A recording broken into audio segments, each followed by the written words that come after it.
ಮಿಥುನ ರಾಶಿಯವರಿಗೆ ಈ ಮಾಸ 50-50 ಶೇರ್ಸಲ್ಲಿರುತ್ತೆ. ನಾವು ದುರ್ಗೆಯನ್ನು ಆರಾಧನೆ ಮಾಡತಕ್ಕಂಥದ್ದು. ಈ ಮಾಸ ಖಂಡಿತವಾಗಿಯೂ ಪಿತೃಗಳಿಗೆ ಒಂದಷ್ಟು ಅರ್ಧ ತಿಂಗಳನ್ನು ಎತ್ತಿಟ್ಟಿರ್ತೇವೆ. ಈ ತಿಂಗಳು ನಮಗೆ 8ನೇ ತಾರೀಕು ಸೋಮವಾರ ಪಿತೃಪಕ್ಷ ಪ್ರಾರಂಭ ಆಗತಕ್ಕಂಥದ್ದು. ಮಾನಸಿಕ ಶಾಂತಿ ಈ ಮಾಸ ನಮಗೆ ಲಭಿಸುತ್ತೆ ಅಂತ. ನಾವು ಯಾವಾಗಲೂ ಕೂಡ 2 ಶಾಪಕ್ಕೆ ಒಳಗಾಗಬಾರ್ದು. ಈ ಪಿತೃಪಕ್ಷದಲ್ಲಿ ಪ್ರತಿಯೊಬ್ಬರು ಕೂಡ ನಿಮ್ಮ ಪಿತೃಗಳನ್ನು ನೆನೆಸ್ಕೊಳ್ಳಿ.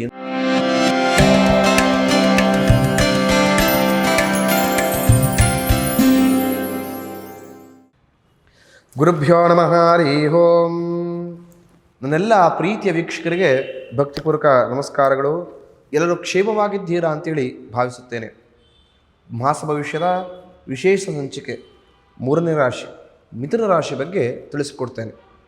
ಪ್ರಮುಖವಾಗಿ ಈ ಮಾಸದಲ್ಲಿ ತುಂಬ ವಿಶೇಷವಾಗಿ ಬರತಕ್ಕಂಥದ್ದು ಪ್ರತಿಯೊಬ್ಬರ ಕರ್ತವ್ಯ, ಪ್ರತಿಯೊಬ್ಬರ ಮನೆಯವರ ಕರ್ತವ್ಯ ಕೂಡ ಇದಾಗಿರುತ್ತೆ ಅಂತಂದರೆ, ಈ ತಿಂಗಳು ನಮಗೆ 8ನೇ ತಾರೀಕು ಸೋಮವಾರ ಪಿತೃಪಕ್ಷ ಪ್ರಾರಂಭ ಆಗತಕ್ಕಂಥದ್ದು. ಅದು ಮುಕ್ತಾಯವಾಗತಕ್ಕಂಥದ್ದು 21 ಮಹಾಲಯ ಅಮಾವಾಸ್ಯೆ.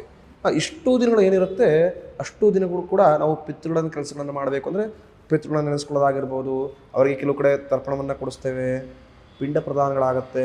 ಕೆಲವುಗಳು ಎಡೆ ಇಡೋದು ಅಂತೇಳಿ ಅವರ ಭಾವನಾತ್ಮಕವಾಗಿ ಅವ್ರಿಗೆ ಇಷ್ಟ ಆಗಿರ್ತಕ್ಕಂಥ ಊಟ ಉಪಚಾರಗಳನ್ನು ಇಟ್ಟು ಅವ್ರನ್ನ ಪೂಜೆಗಳನ್ನು ಮಾಡ್ತಾರೆ.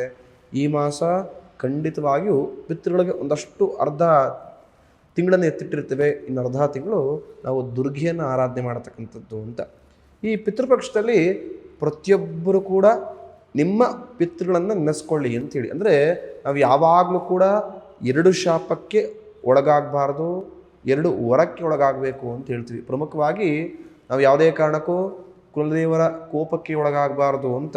ಕುಲದೇವರ ಕೋಪಕ್ಕೆ ಒಳಗಾದರೆ ಖಂಡಿತವಾಗಿಯೂ ಆ ಮನೆಯಲ್ಲಿ ಅಭಿವೃದ್ಧಿ ಕೂಡ ಇರೋದೇ ಇಲ್ಲ ಅಂತ ಹೇಳ್ತೀವಿ. ಅದೇ ರೀತಿ ಪಿತೃಗಳ ಶಾಪಕ್ಕೆ ನಾವು ಗುರಿಯಾಗಬಾರ್ದು ಅಂತ. ಅಂದರೆ ಪಿತೃಗಳು ಅಂದರೆ ಯಾರು?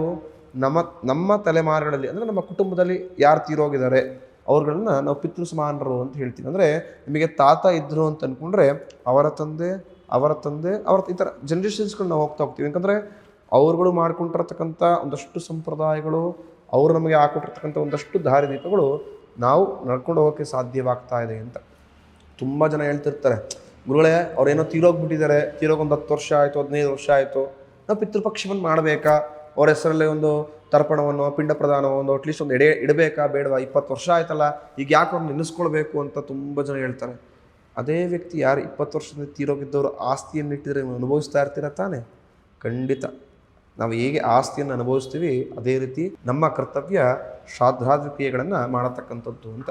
ಈ ಪಿತೃಪಕ್ಷ ಮಾಸದಲ್ಲಿ ಪಿತೃಗಳು ಬಂದು ಅವರಿಗೆ ವರ್ಷದ ಪರ್ಯಂತ ನಾವು ಯಾವುದೇ ರೀತಿ ಊಟೋಪಚಾರಗಳನ್ನು ಮಾಡೋದಿಲ್ಲ.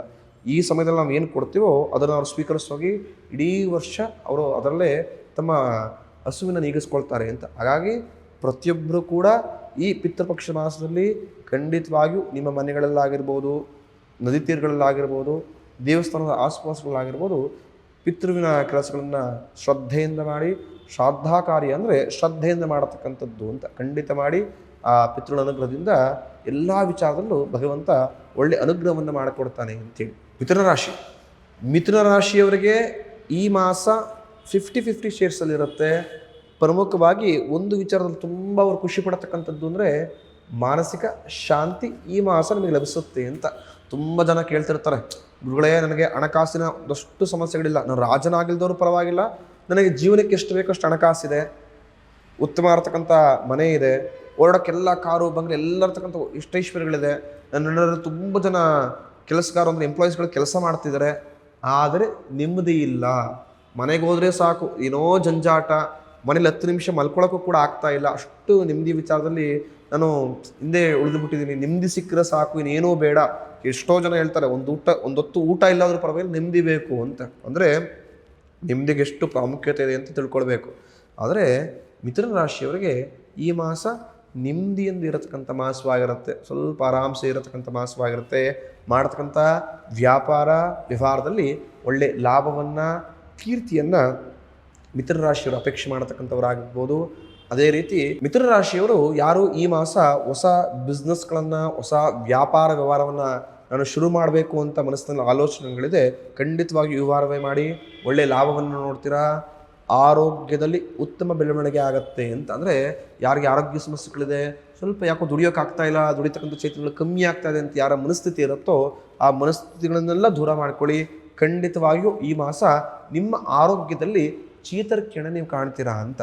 ಅದೇ ರೀತಿ ಮಾಡತಕ್ಕಂಥ ಯಾರು ಸ್ವಲ್ಪ ಭೂ ವಿಚಾರಗಳಲ್ಲಿ ವ್ಯಾಪಾರ ವ್ಯವಹಾರವನ್ನು ಮಾಡ್ತಿರ್ತಾರೋ ಅವರಿಗೆ ಈ ಮಾಸ ಮಿಶ್ರ ಫಲವನ್ನು ಕೊಡತಕ್ಕಂಥದ್ದು ಅಂತ. ಅಂದರೆ ಒಂದು ಸ್ಟಾರ್ಟಿಂಗ್ ಒಂದು 10-15 ದಿನ ಅಷ್ಟು ಲಾಭದಾಯಕವಾಗಿ ಅನಿಸೋದಿಲ್ಲ. ತದನಂತರ ಕೊನೆಯ ಒಂದು ವಾರ ಸ್ವಲ್ಪ ಲಾಭದಾಯಕವಾಗಿ ಅನ್ನಿಸ್ತಾ ಇದೆ, ಇಲ್ಲಪ್ಪ ಸ್ವಲ್ಪ ಲಾಭದಿಂದ ಇದ್ದೀನಿ ಅಂತ ಅನಿಸ್ತಕ್ಕಂಥ ಮನಸ್ಥಿತಿಗಳು ಬರುತ್ತೆ. ಹಾಗಾಗಿ ಆ ವಿಚಾರಗಳು ಮುಂದುವರಿಯತಕ್ಕಂಥದ್ದು.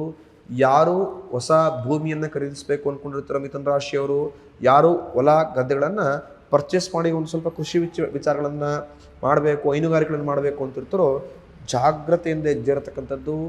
ಇಲ್ಲದಿದ್ದರೆ ಭೂ ವ್ಯಾಜ್ಯಗಳಲ್ಲಿ ಈ ತಿಂಗಳು ನೀವು ಸಿಗಾಕೊಂಡ್ಬಿಡ್ತೀರಾ ಅಂತ. ಅದೇ ರೀತಿ ಪ್ರಮುಖವಾಗಿ ಮಿಥುನ ರಾಶಿಯವರು ಖುಷಿ ಪಡತಕ್ಕಂಥದ್ದು ಒಂದು ವಿಚಾರ ಅಂದರೆ, ನೀವು ಕಳೆದುಕೊಂಡ ವಸ್ತುವನ್ನು ಈ ತಿಂಗಳು ಪಡೆಯತಕ್ಕಂಥ ಒಂದಷ್ಟು ಚಾನ್ಸಸ್ಗಳಿರುತ್ತೆ ಅಂತ. ತುಂಬ ಜನ ಹೇಳ್ತಿರ್ತಾರೆ, ಗುರುಗಳೇ ಆ ವಸ್ತು ಬೆಳೆ ಬಾಳ್ತಿಲ್ಲ ಅಂದರೂ ಪರವಾಗಿಲ್ಲ, ಭಾವನಾತ್ಮಕವಾಗಿ ನನ್ನೊಂದಿಗೆ ಅದು ಸಂಬಂಧ ಇತ್ತು, ಆ ವಸ್ತು ಎಲ್ಲೋ ಕಳ್ಕೊಂಬಿಟ್ಟೆ, ಯಾರು ಎತ್ಕೊಂಡ್ಬಿಟ್ರೆ ನನಗೆ ಗೊತ್ತಾಗ್ತಾ ಇಲ್ಲ, ಆ ವಸ್ತು ಸಿಕ್ಕಿದ್ರೆ ಸಾಕು ಏನೋ ಅಂತ ಸಂತೋಷವಾಗುತ್ತೆ ಅಂತ ತುಂಬ ಜನ ಹೇಳ್ತಾರೆ.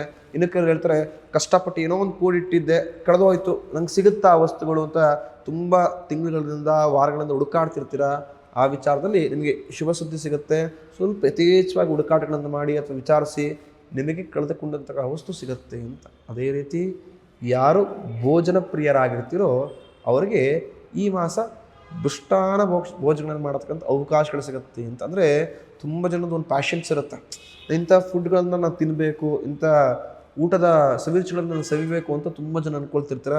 ಪ್ರಮುಖ ಮಿಥುನ ರಾಶಿಯಲ್ಲಿ ಯಾರು ಆ ಥರ ಇದ್ದಾರೋ ಅವರಿಗೆ ಈ ಮಾಸ ಒಳ್ಳೆ ಲಾಭದಾಯಕ ಮಾಸ. ಅವರ ಮನಸ್ಸಿಗೆ ತೃಪ್ತಿ ಆಗತಕ್ಕಂಥ ಉತ್ತಮ ಆಹಾರವನ್ನು ಅವರು ಈ ಮಾಸ ಸೇವನೆ ಮಾಡ್ತಾರೆ. ಮಿಥುನ ರಾಶಿಯವರಿಗೆ ಈ ಮಾಸದಲ್ಲಿ ಕೊಂಚ ಮಟ್ಟ ಕಿರಿಕಿರಿ ಕೂಡ ಇರುತ್ತೆ. ಪ್ರಮುಖವಾಗಿ ಶತ್ರುಗಳ ಬಾಧೆ ಯಥೇಚ್ಛವಾಗಿರುತ್ತೆ ಅಂತ. ಅದು ಕೌಟುಂಬಿಕ ವಿಚಾರವಾಗಿರ್ಬೋದು, ಅಂದರೆ ಕುಟುಂಬದಲ್ಲಾಗಿರ್ಬೋದು, ವ್ಯಾಪಾರ ವ್ಯವಹಾರ ಸ್ಥಳದಲ್ಲಾಗಿರ್ಬೋದು, ಸ್ವಲ್ಪ ಶತ್ರುಗಳ ಬಾಧೆ ಜಾಸ್ತಿಯೇ ಇರುತ್ತೆ ಈ ಮಾಸ. ಸ್ವಲ್ಪ ನಿಯಂತ್ರಣದಲ್ಲಿ ಇಟ್ಕೊಳ್ತಕ್ಕಂಥದ್ದು. ಅವರೊಂದಿಗೆ ಮಾತುಕತೆ ಆಡಬೇಕಾದ್ರೆ ಜಾಗ್ರತೆಯಿಂದ ಮಾತಾಡಿ. ಅದೇ ರೀತಿ ಈ ಮಾಸ ನಿಮ್ಮ ನೆರೆಹೊರೆಯೊಂದಿಗೆ ಕೂಡ ಜಗಳವಾಗತ್ತೆ ಅಂತ. ಅಕ್ಕಪಕ್ಕದ ಮನೆಯವರಿಗೆ ಸಣ್ಣ ಪುಟ್ಟ ವಿಚಾರದಲ್ಲಿ ಕಿರಿಕಿರಿ ಆಗತಕ್ಕಂಥದ್ದು, ಏನೋ ಒಂದು ವಿಚಾರದಲ್ಲಿ ಮನಸ್ತಾಪ ಆಗತಕ್ಕಂಥದ್ದು ಸ್ವಲ್ಪ ಜಾಸ್ತಿ ಇರುತ್ತೆ ಮಿಥುನ ರಾಶಿಯವರಿಗೆ.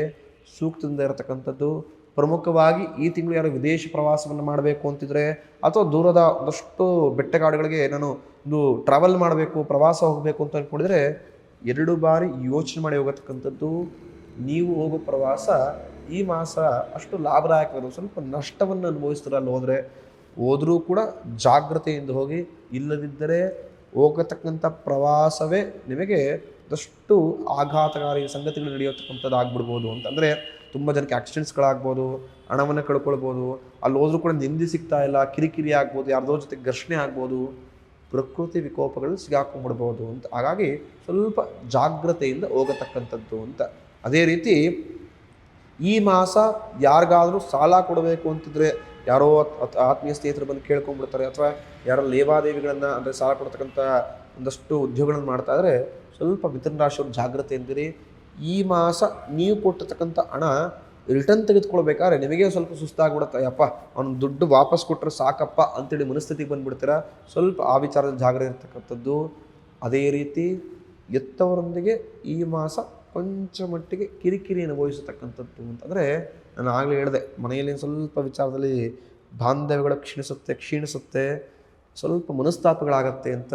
ಅದು ಈ ಮಾಸ ಮಿಥುನ ರಾಶಿಯವರು ಅನುಭವಿಸ್ತೀರ ಅಂತ. ಈ ಮಾಸ ಲಕ್ಷ್ಮೀ ನರಸಿಂಹನನ್ನು ಪ್ರಾರ್ಥನೆ ಮಾಡಿ. ಯಾರೋ ನರಸಿಂಹನನ್ನು ಪ್ರಾರ್ಥನೆ ಮಾಡಿಕೊಳ್ತಾರೋ ಅವರಿಗೆ ಇರತಕ್ಕಂಥ ಸಂಪೂರ್ಣ ಶತ್ರುಗಳು ನಿವಾರಣೆ ಆಗ್ತಾರೆ. ಲಕ್ಷ್ಮೀ ಅನುಗ್ರಹದಿಂದ ಮನೆಯಲ್ಲಿ ಧನಕನಕ ವಸ್ತು ಇಷ್ಟೈಶ್ವರ್ಯ ಈಡೇರುತ್ತೆ, ಶಾಂತಿ ಕೂಡ ನೆಲೆಸುತ್ತೆ. ಮುಂದಿನ ಸಂಚಿಕೆಯಲ್ಲಿ ಮುಂದಿನ ರಾಶಿಯೊಂದಿಗೆ ಸಿಗೋಣ.